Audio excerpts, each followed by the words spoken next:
welcome to the Instagram stories for Wednesday, August 28th. I'm your host, Daniel Hill. There is so much Instagram news to get into. I'm just going to jump right in.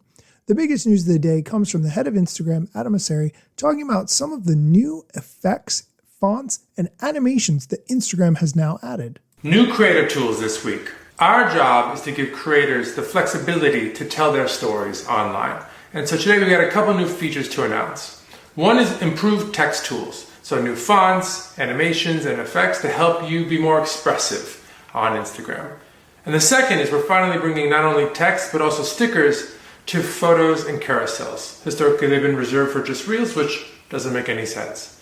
So let me know down below in the comments what you think of these new features and what other creative tools you'd like to see us build in the future. See y'all later.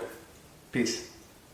I personally am not very excited about this news. I don't care about those kinds of tools, but I know plenty of people are, so go test it out, use it, especially in photos and carousels if that's what you are into. In other Instagram news, some users are seeing a new stories commenting option.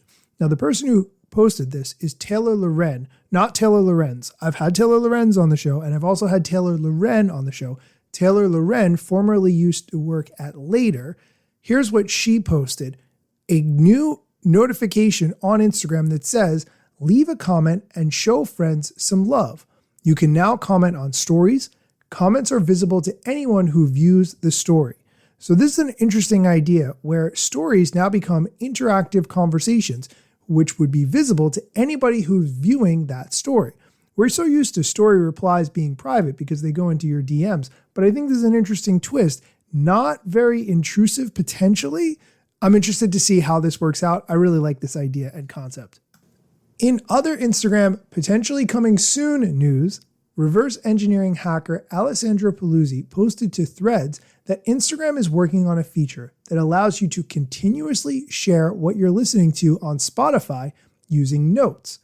If you are not familiar, you can post what song you are into at the moment on Notes, which lives in the Instagram DM inbox, but there's no connection between what you're listening to at that moment and Instagram currently. However, if you could continuously share this, which appears to be what Instagram is working on developing here, everyone would know what you are listening to all the time.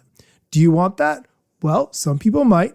It's like being your own DJ and other people seeing what you're listening to.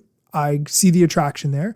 Personally, if I'm having a moment and maybe I'm listening to something that is a little bit more on the sensitive side, and maybe I don't want my friends to know that, I might like that level of privacy, but I see the attraction for having other people know what music you're listening to all the time. By the way, I want to point out that if TikTok does in fact go away, and I think TikTok is such a major source of where I find and discover music these days, if that goes away, now Instagram is holding a lot more of the music discovery ball. And so it's up to them to fill that gap where TikTok potentially wouldn't be anymore. Also, I think this is interesting that Instagram is directly working with Spotify only, based on what Alessandro Paluzzi posted here, and not giving any credit to so many of the other music streaming services like Apple Music, Tidal, Amazon Music. I know there's lots more that I'm not thinking of at the moment, but Spotify isn't the only option. In my opinion, personally, I am a Spotify fan, but I see the attraction of Apple Music, and I have seen some features that Apple Music has that Spotify doesn't. So giving someone an option to display what song they're listening to 24/7 from whatever streaming service they are using would ideally be the goal. Or even if they downloaded music on their phone and they listen to the music on their phone, it should be able to link to the music app so they could continuously share whatever they're listening to at that time. I think this is an opportunity for Instagram to really go above and beyond by connecting to every music service and every other kind of way of listening to music, even YouTube. A lot of people listen to music on YouTube all the time. Those should all be options to potentially show what you are listening to in that moment. And the last piece of Instagram news we're going to talk about comes from Leah Haberman, who, by the way, is also a friend of the show. I love how many guests I have interviewed on this show who are the ones releasing the Instagram news. I feel like I'm part of the community. I'm in the circle. Anyway, Leah Haberman posted a screenshot showing that you can now create collages from your photos on your phone. It says, try collages created from your photos. customized collages made from your camera roll to share in chats, and you have the option to try it or not now. This functionality does not work yet. When you push try it, nothing happens. But the point is, Instagram is working on this, and I will continue to keep you posted on it. We are going to take a quick break. When we come back, we're going to talk about some Meta news that has to do with AR filters getting taken away and some Threads news with respect to the Fediverse. So stick around. Oh, hey, welcome back. Let's dive into the Meta filters news. If you are familiar, there is a tool called Spark AR Studio, which allowed you to build your own AR effects, augmented reality, that you could use on Instagram and Facebook. The platform was originally launched back in 2017, and I actually took a class on how to make these AR effects. I am not familiar with 3D modeling, so I definitely struggled during that class, but I did find someone, and I can't remember if it was on Fiverr or Upwork, to create one of these augmented reality filters for me, and it was definitely an interesting experience, and the filter got a lot of views.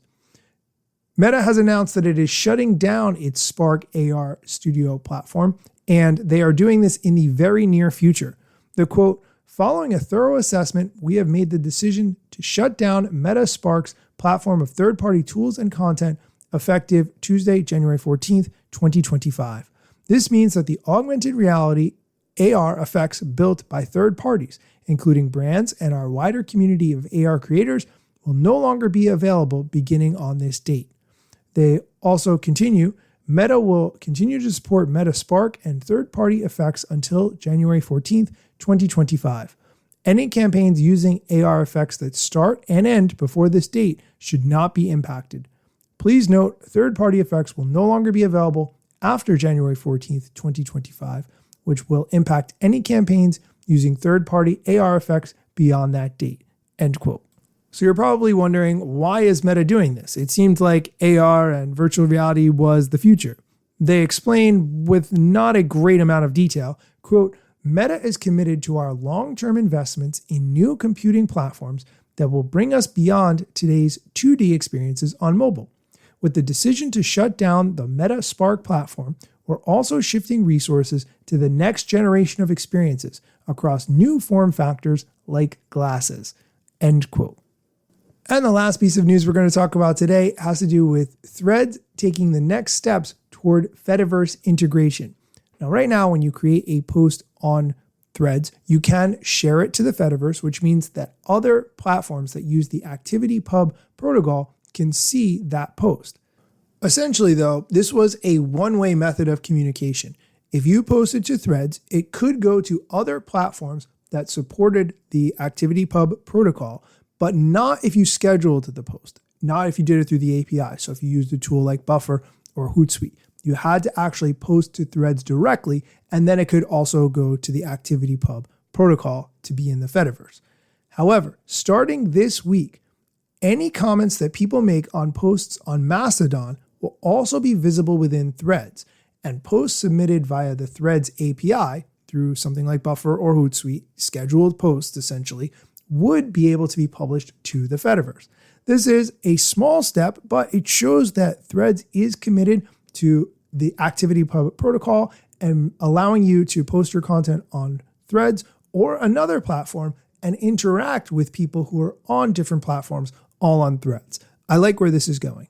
Okay, that's it for today's news. Check out the show notes for links to everything I talked about. And did you know that there's a transcription of this show? So maybe if you wanted to read it more quickly than I could talk, you have that option as well. I have been uploading transcripts for about the past, I'll say 6 weeks, maybe 2 months. Been experimenting with that. If you can't read it for some reason or the platform you're using doesn't support it, let me know and I will try to fix that somehow. I'm still learning all of this kind of stuff. Be sure to come back next time for more social media news, strategy, and other things that you need to know.